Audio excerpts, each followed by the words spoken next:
नमस्कार, capital TV Uttar Pradesh पर किस्सा यूपी का देख रहे हैं आप। मैं हूं राधिका राज। अपने धर्म को मानना, अपने त्योहारों को मानना, पार्टी करना, यह अधिकार सभी को है, लेकिन अधिकार के नाम पर दूसरे धर्म की आस्था का अपमान करने का अधिकार किसी को भी नहीं है। गंगा में इफ्तार पार्टी करने जिहादियों ने सभी हदें पार कर दी है, जिसका वीडियो सोशल मीडिया पर तेजी से वायरल होते ही बीजेपी युवा मोर्चा के महानगर अध्यक्ष रजत जायसवाल ने तुरंत कोतवाली पुलिस थाने में लिखित तहरीर दी, जिसके बाद पुलिस ने तुरंत एक्शन लिया और 14 युवकों को हिरासत में लिया। लेकिन मामला यहां भी नहीं थमा। एक तरफ हिंदू संगठनों ने इस घटना को गंगा मां का खुला अपमान बताया और सड़कों पर विरोध प्रदर्शन शुरू किया, तो वहीं दूसरी ओर इस मामले पर जमकर सियासत भी हुई, जहां अखिलेश यादव ने लखनऊ में अपनी इफ्तार पार्टी के दौरान तीखा हमला बोला। उन्होंने कहा, गंगा पर इफ्तार क्यों नहीं मना सकते? डीएम और एसपी को हथेली गर्म नहीं करने दी गई होगी, इसीलिए ये कार्रवाई हुई। ये सब जानबूझकर दूरियां पैदा करने की साजिश है। मुसलमानों को टारगेट किया जा रहा है, यानी यूपी में अब गंगा को लेकर गर्माहट बढ़ गई है। इसी पर चर्चा करने के लिए मेरे साथ स्टूडियो में मौजूद है कैपिटल टीवी के executive editor Rajiv Kumar. Sir, आपका बहुत बहुत स्वागत है। धन्यवाद। सर, बार बार ये वीडियोस क्यों सामने आते हैं जहां पर कोई ना कोई जिहादी ऐसे वक्त में, जब हिंदू त्योहार आ रहे हो, उसी वक्त ऐसी कोई हरकत कर रहे होते हैं? देखिए, हिंदू त्योहार आए ना आए, इनकी हरकतें रुकती नहीं हैं। ये अलग सी बात है कि जब हिंदू त्योहार आते हैं तो उस समय हिंदुओं की एक्टिविटी बढ़ती है। ये मुसलमानों की एक्टिविटी कम नहीं होती किसी दौरान, लेकिन हिंदुओं की एक्टिविटी बढ़ती है। जब हम एक्टिव होते हैं तो फिर हमारे एक्टिविटी का नतीजा है कि वो पकड़े जाते हैं। ये दोनों में बड़ा अंतर है। हिंदुस्तान में मुसलमानों ने अपनी हरकतें कभी नहीं छोड़ी। हिंदुओं ने अपने ऑब्जर्वेशन को कमजोर किया, हिंदुओं ने एक्टिविटी कमजोर की, हिंदुओं ने इस पर सवाल उठाना कम कर दिया और हिंदुओं ने इन लोगों को के ऊपर अंकुश लगाना कम कर दिया। कमजोर हो गया। जब कमजोर हो जाओगे तो सामने वाला तो सुपर एक्टिव मोड में आ जाएगा। यहां के मुसलमान अभी संभलते संभलते इनको कई और दशक लगेंगे, क्योंकि ये संभले हुए नहीं थे। ये तो बेलगाम घोड़े की तरह थे, जहां जाओ जहां चाहो जो करना है करो, ये देश उन्हीं का है। क्योंकि उन्होंने तो मान लिया था कि डेमोक्रेसी आ गई भारत में, और भारत में डेमोक्रेसी है तो डेमोक्रेसी में किन वर्गों की क्या औकात होती है, ये वोट गिने जाते हैं, मुंडी गिने जाते हैं। और उसमें जो कमजोर वर्ग है, भले ही वो संख्या में कम हो, लेकिन एकजुट है तो उसकी एकजुटता का नतीजा चुनाव परिणामों में दिखाई पड़ता है। ये मुसलमानों ने पहले समझ लिया था। इसलिए इतने सालों में 1947 के बाद से अब तक मुसलमानों की वोटिंग का पैटर्न एक ही रहा है। इन लोगों ने कभी भी पॉलिटिकली अपने आप को विभाजित नहीं होने दिया। पॉलिटिकली विभाजित नहीं होने दिया, इसका मतलब है कि ये सामाजिक तौर पर विभाजित नहीं है, ये नहीं कह सकते। यहां भी शिया सुन्नी है, वहाबी है, बरेलवी है, अहमदिया है, ये कई गुट बने हुए हैं वैचारिक तौर पर। उसके बाद इसके अंदर आएंगे तो वहां भी सैकड़ों जातियां हैं। ये ओबीसी की संख्या अगर देखेंगे अलग अलग स्टेट में, और वहां मुसलमान ओबीसी जातियों को देखेंगे तो पता चलेगा कि कितने मुसलमानों में जातियां कितनी हैं, अलग अलग जातियों में बटे हैं। पासमानदा मुसलमान अपने आप को पिछड़ा और मुसलमानों में अपने आप को दलित समझता है, लेकिन नीचे हुए हम, हमें वो पूछता नहीं है।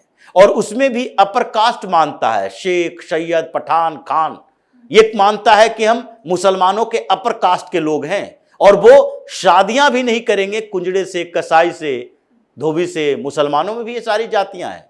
मुसलमानों में भी नाई है।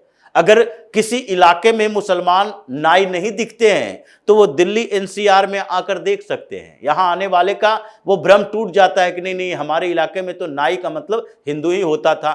दिल्ली में आओगे, देखोगे दिल्ली एनसीआर में 80% दुकान मुस्लिम नाइयों का भरा पड़ा है।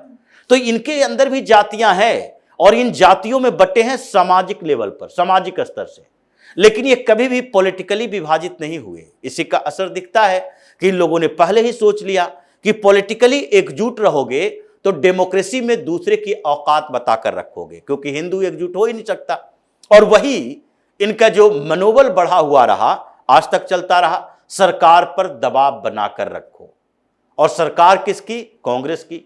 और कांग्रेस तो ऐसे ही भ्रमित पार्टी, उसको तो लगता था कि हम अपने हिंदू लीडर को आगे करेंगे, यानी कि प्रधानमंत्री हिंदू हो जाएगा, तो हिंदू तो ऐसे ही पॉलिटिकली हमारे साथ खड़े रहेंगे। फिर क्षेत्रीय छत्रप पैदा करो, अलग अलग स्टेट में हिंदुओं को बांटो, तो जातीय नेता पैदा करो, और जातीय नेताओं के बीच दूसरे जाति के नेता जो दूसरी पार्टी के हैं उसके बीच टकराव की स्थिति पैदा करो।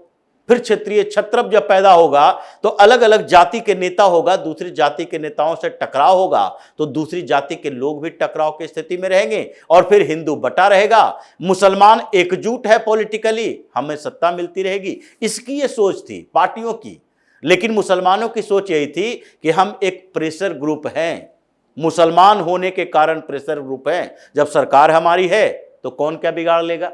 इसी के कारण ये जो करना है वो करते रहे।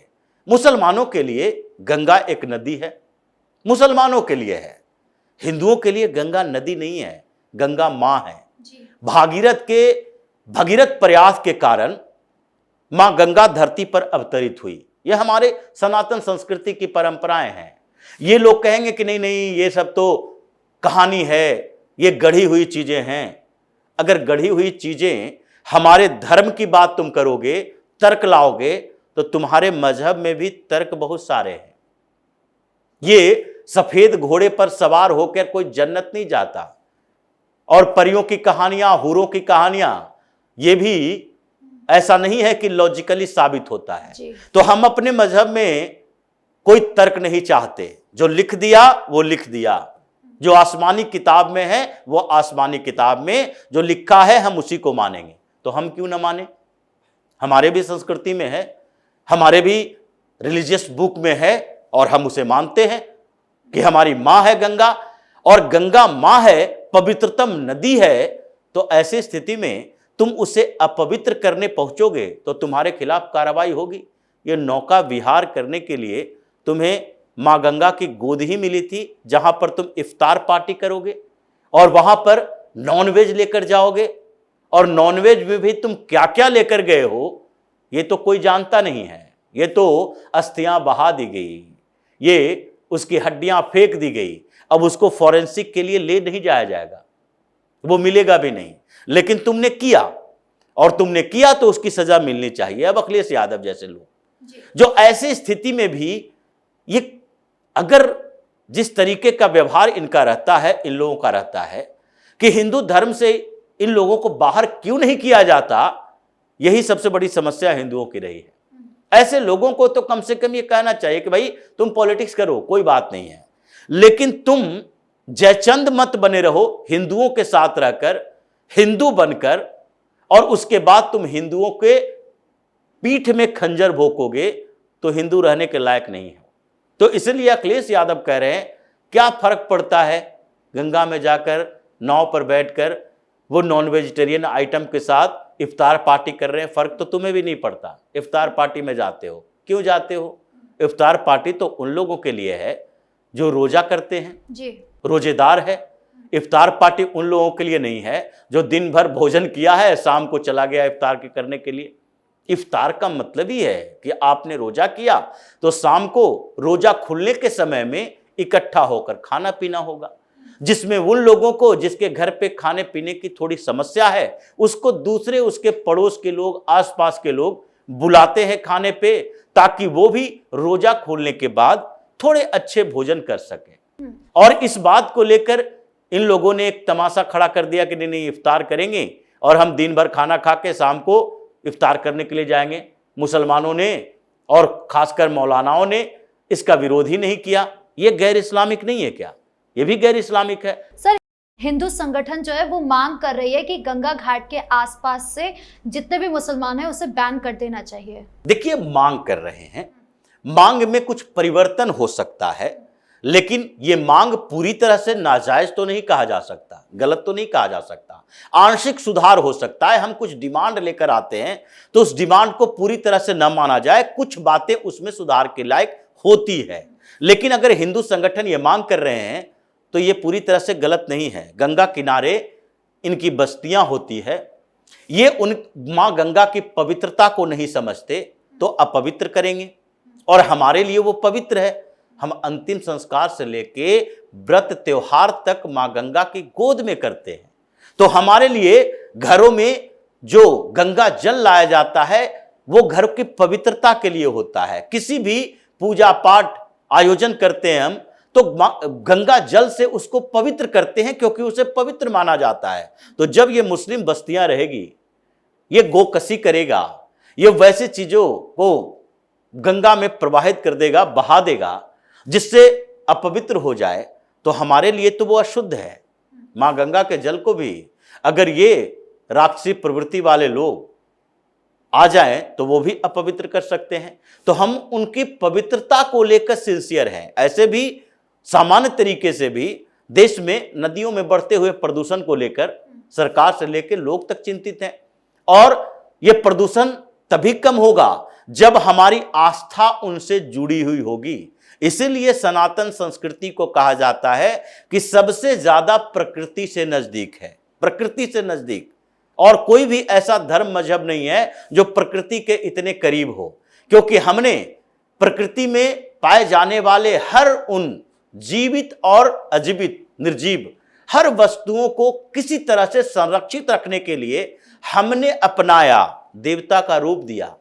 चाहे नदी हो, पेड़ हो, पौधा हो, पहाड़ हो, हर को अलग अलग तरीके से देखा और उसे देवता का स्वरूप दिया ताकि प्रकृति का संरक्षण होता रहे। लेकिन इन लोगों के अंदर वो आस्था नहीं है, तो इनके खिलाफ कार्रवाई होनी चाहिए। अभी जैसे कुछ लोगों को गिरफ्तार किया गया, हो सकता है आगे कुछ और लोगों को गिरफ्तार किया जाए। डर जरूरी है प्रशासन का इन लोगों पर लगाम लगाने के लिए।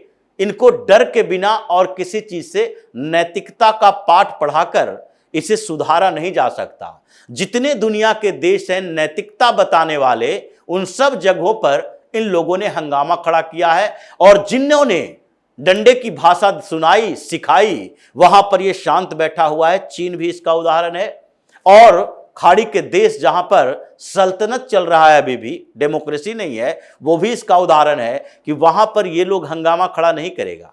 जहां पर डेमोक्रेसी हो गई, जहां पर आचरण नैतिकता की बात हुई, वहां ये लोग उसी का फायदा उठाकर हंगामा क्रिएट करते हैं। भारत भी उसी में से एक है। इसलिए डर की भाषा का इस्तेमाल इनके खिलाफ करना जरूरी हो जाता है। जी, इस मुद्दे पर ज्यादा जानकारियों के लिए आपका बहुत बहुत धन्यवाद। धन्यवाद। तो ये मुद्दा अब यूपी की सियासत में नया तापमान बढ़ा रहा है, क्योंकि ये गंगा की पवित्रता और धार्मिक आस्था की रक्षा का सवाल है। ऐसे लोगों पर अब प्रशासन की कार्रवाई होती है तो उसका संदेश ये होता है कि आगे चलकर कोई भी इस तरह की हरकतें दोबारा ना कर सके। आपके इस पूरे मामले को लेकर क्या राय है, कमेंट बॉक्स में जरूर बताएं। धन्यवाद।